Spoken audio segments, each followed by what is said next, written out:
record. Okay. Greetings. And Comrade, how do you pronounce your name? Nicholas Mapena. It's difficult to. I'll go with Nicholas for now. Yeah. Okay. No. Thanks, comrade. Greetings, everyone. As we promised previously, that we have an interest in the elections in Kenya because the Communist Party of Kenya is participating. Zimbabwe Communist Party is not yet taken a resolution to participate on its own in the elections in Zimbabwe in 2023. The South African Communist Party contests state power through an election under the ANC-led alliance. The Communist Party of Swaziland is not yet participating in an election because in Swaziland it's under Tikundla system, though the liberation movement in Eswatini is a Pudemo. So we want to understand from our comrades in Kenya on their own experiences, who are joined by Comrade Buka Ngesi, who is the Vice Chairman of the Communist Party of Kenya. Welcome, Comrade. Yeah, thank you very much, Comrade, and for the brief, especially seeking to understand our experiences in these 2022 elections, and putting the character of our party, and maybe the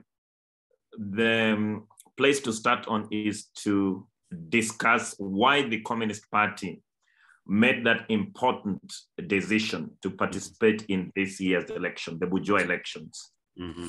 Now, it's important for the listeners or the readers to understand that the Communist Party of Kenya is a Marxist-Leninist party, and therefore we do not see the bourgeois elections as an avenue that will actually bring a revolution and total change for the oppressed stratas of the Kenyan society. But having said that, the Communist Party of Kenya consciously made the decision to participate in this election for the very reason that we cannot abandon the masses and, abandon them to only the reactionary ideas of the bourgeois political parties. Mm-hmm. So one of the important aims of the Communist Party of Kenya was to do our propaganda work and propagate our revolutionary ideas when the political temperatures are high and the masses are activated. Now, have we done that successfully? Then we could say to a bigger extent, the Communist Party of Kenya now is known in Kenya. Our positions are known, our ideas are known. And in fact, we have made a leap in terms of, entrenching our ideas among the Kenyan masses.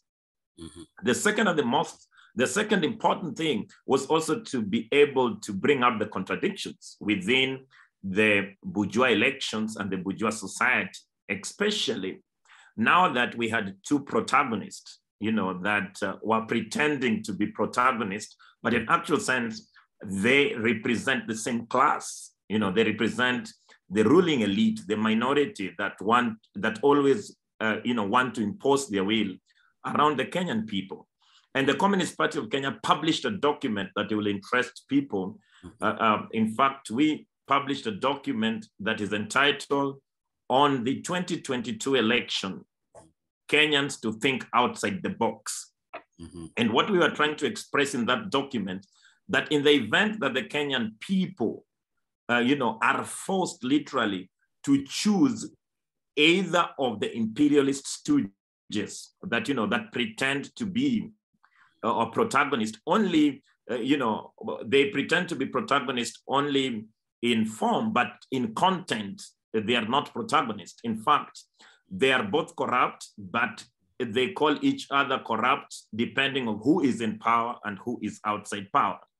So we have been successfully been able to prosecute that case in the court of public opinion and to tell the masses that we cannot every 5 years be forced to choose one stooge over the other.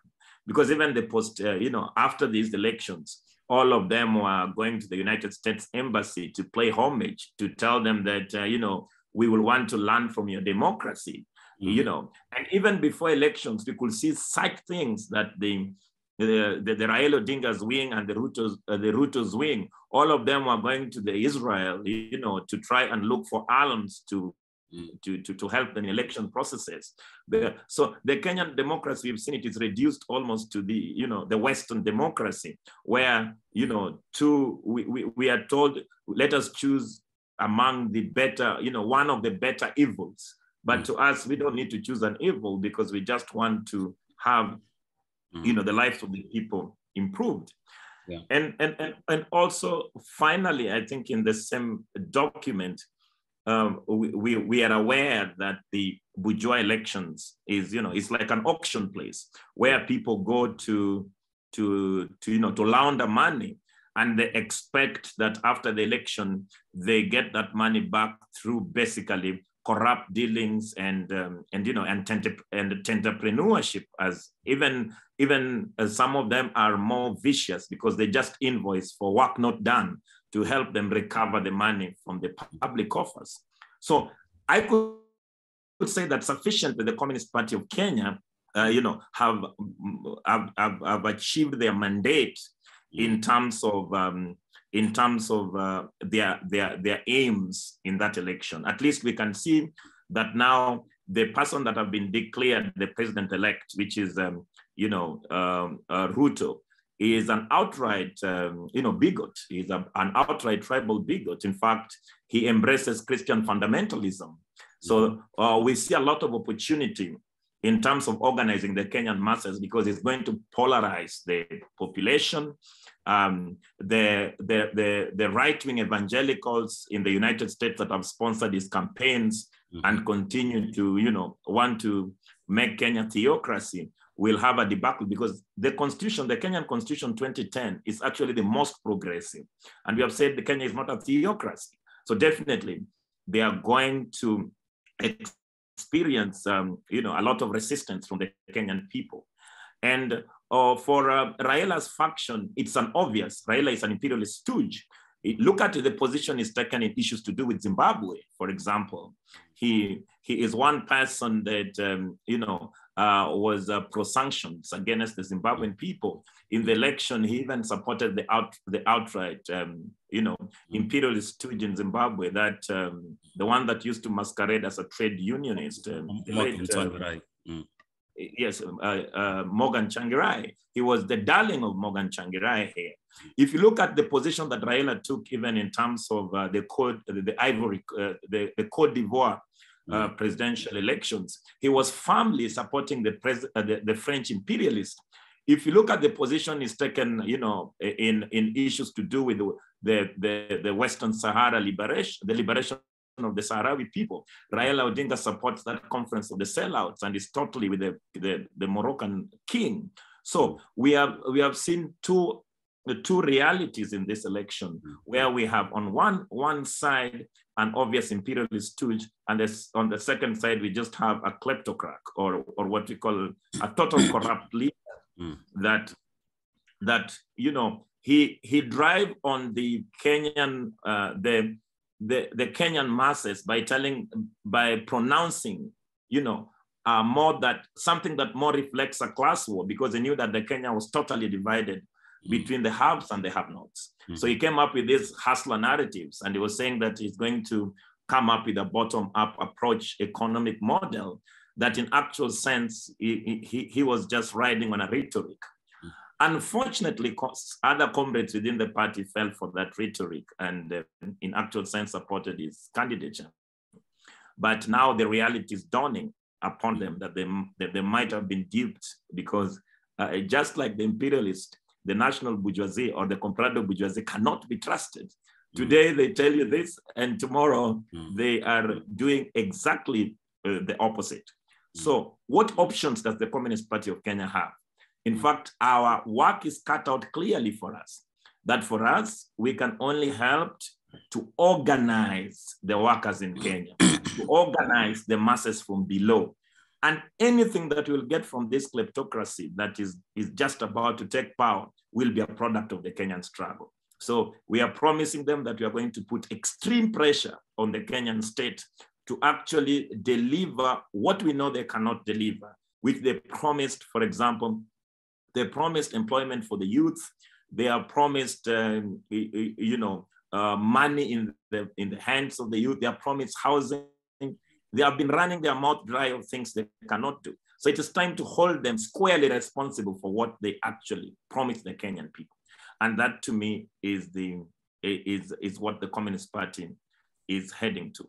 Unfortunately, comrades, also, this election was not all sundry for us because it actually led to an internal conflict within the Communist Party of Kenya, which we are still living by the wounds of that experience, because you realize that when we made this attempt at the 2022 elections, some what I call some pseudo-communists within the Communist Party of Kenya saw an opportunity, to negotiate for positions within government.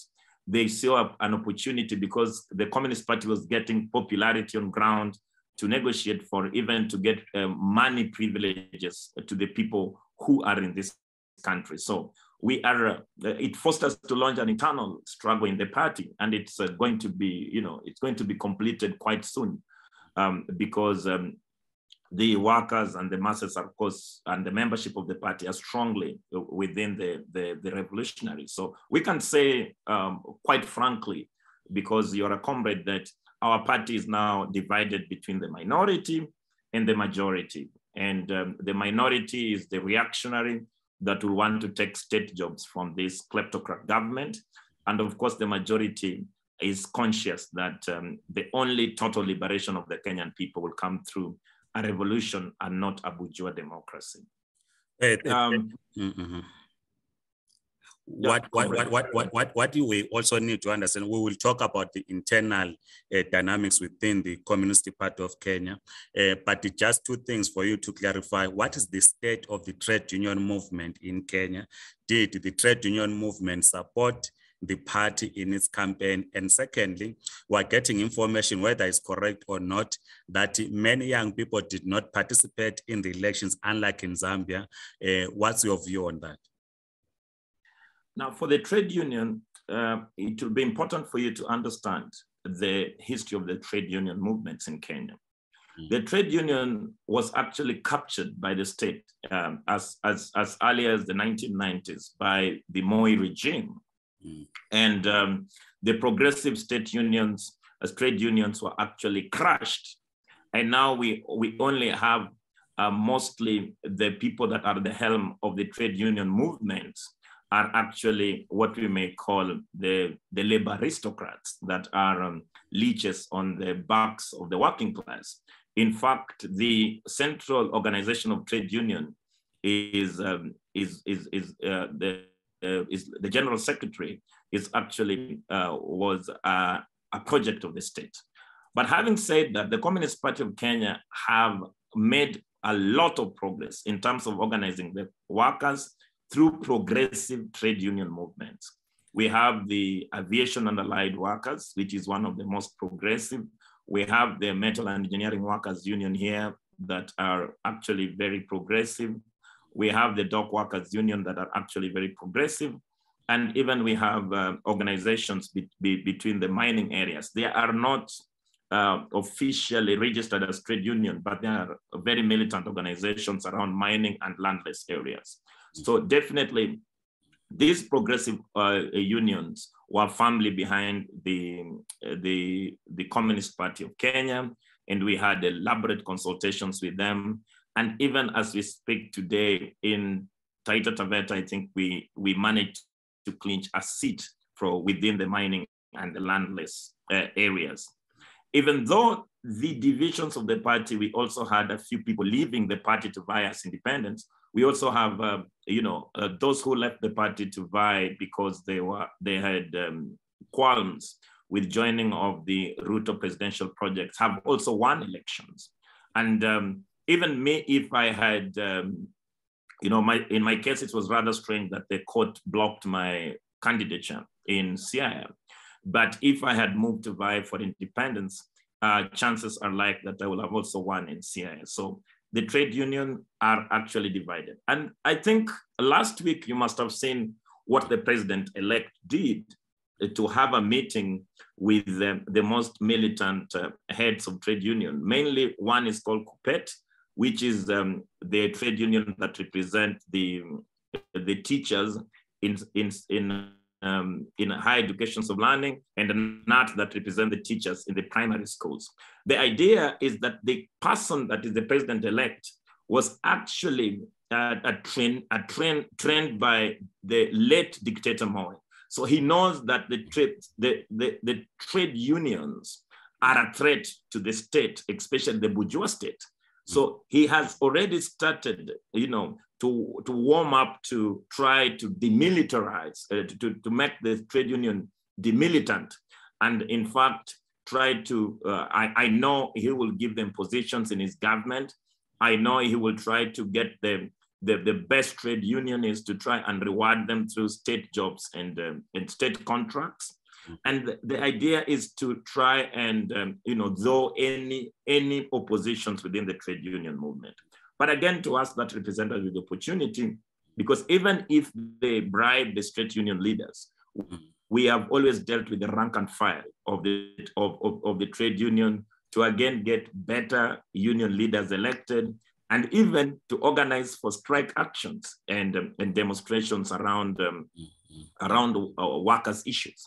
So we don't see him succeeding in terms of suffocating the trade union movement, because the workers, the realities around the workers in the country will not change. Only a few people that he will have chosen to either bribe or reward with plum jobs might leave the trade union movement. But the workers will always be, for us to organize. That is the fertile ground for the communists to do their work.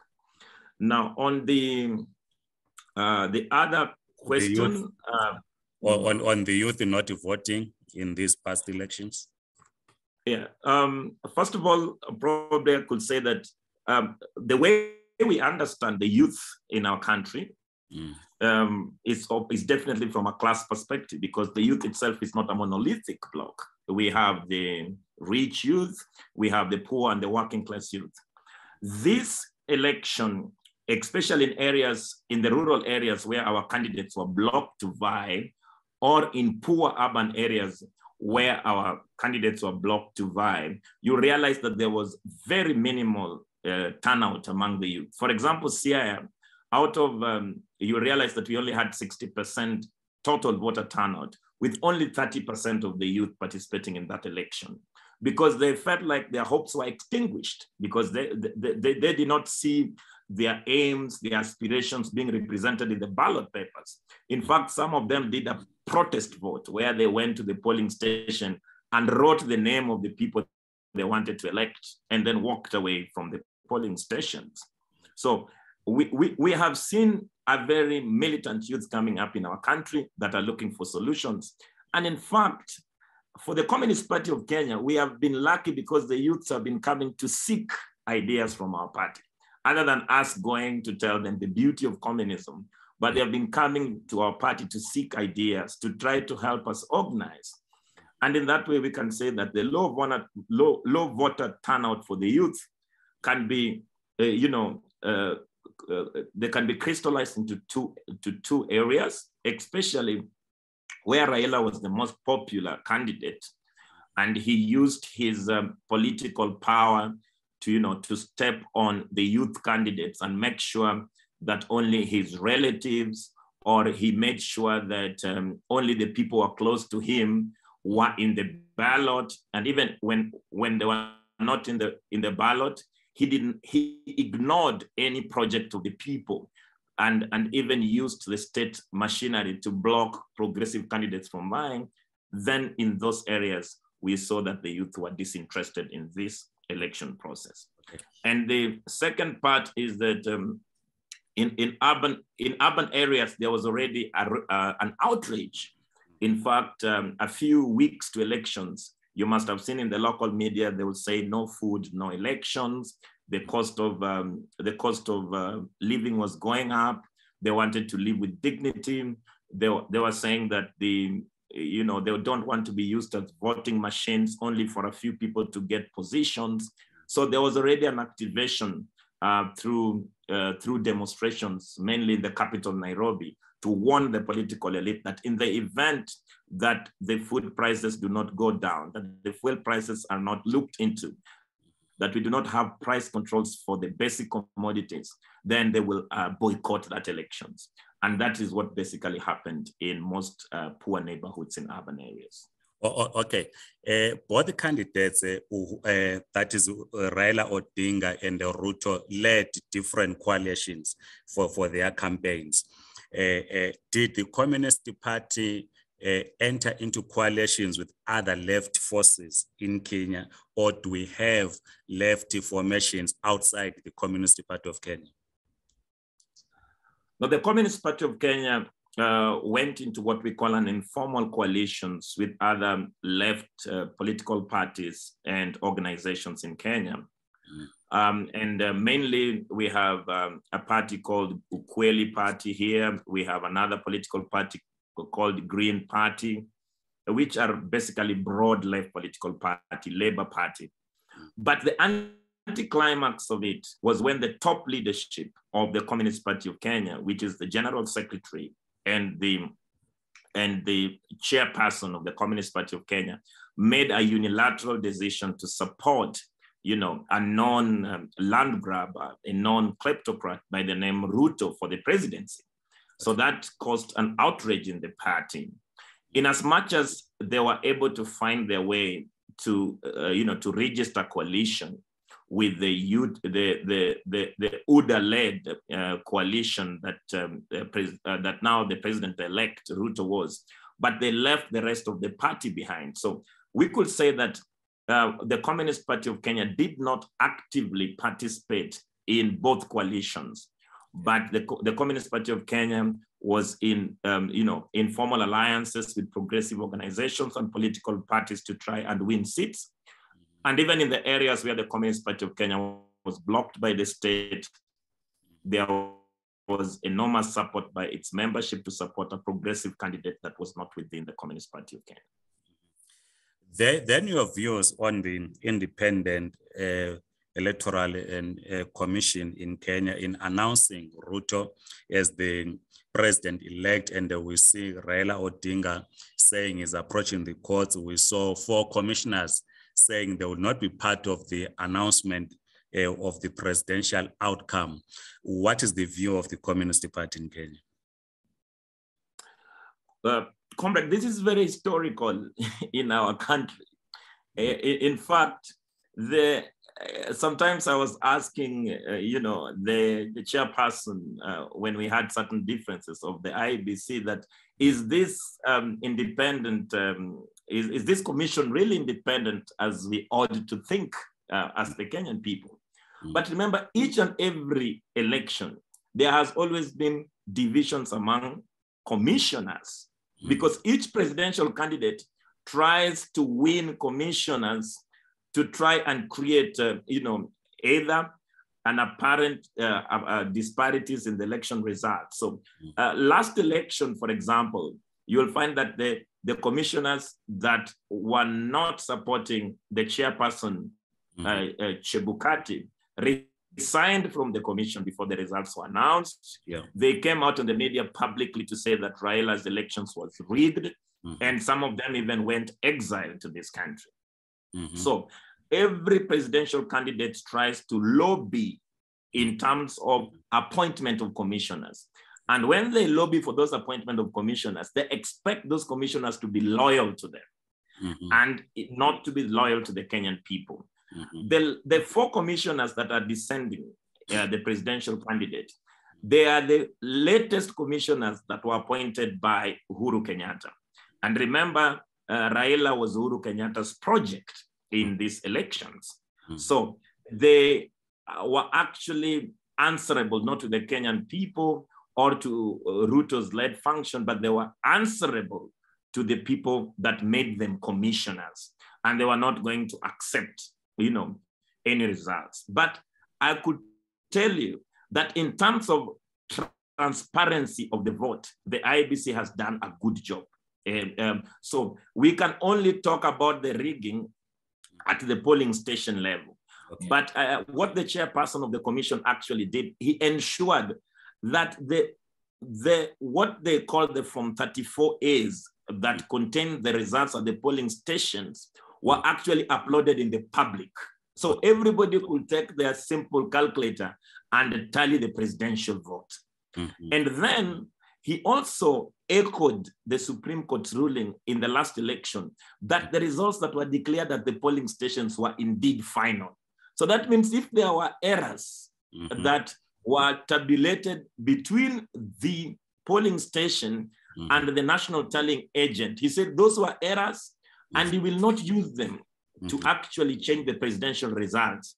He will note them to be errors and they will be taken to the Supreme Court for interpretation. But for him, he is going to tabulate the election results that were actually declared at the polling station. So these errors that Raila's agents were talking about were actually to him null and void. But the commissioners were saying we need to build consensus. But what are we building consensus when the people have voted? If you trust the bourgeois democracy and they have, they have created a kleptocrat out of it because of the circumstances that you've created the people out of it, then you must accept it and come up with a way to challenge that election, not through, again, the legal bourgeois processes, but come back to the people and talk to them that this is what happened and we realize that this democracy is not working for us. But now the complaints about Raila's about Raila's win, the Kenyan public are not enthusiastic about it. In fact, there has been violence in various places where, he has fanatical support. But even in those areas where he has fanatical support, people are asking, why are you going to court? Because people even do not trust the court processes, because the 6 judges that sit in the court processes are also being lobbied by each side to take positions.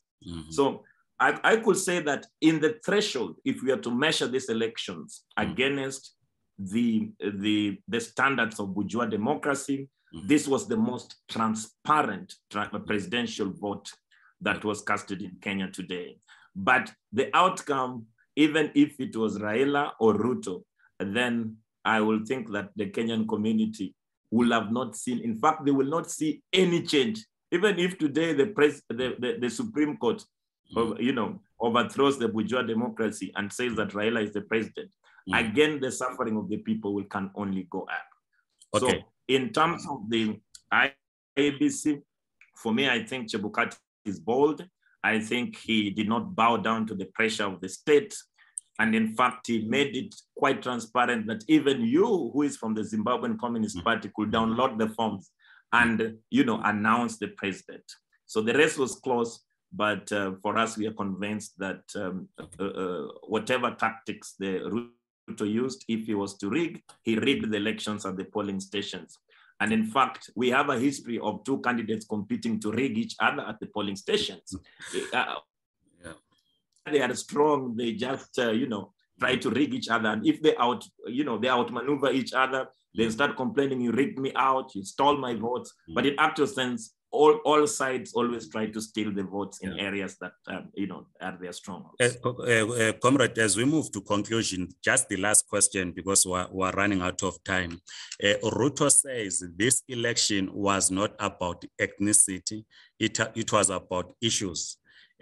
What's your view? Because in the past, people have always said that an election in Kenya is just about ethnic census. What's your understanding?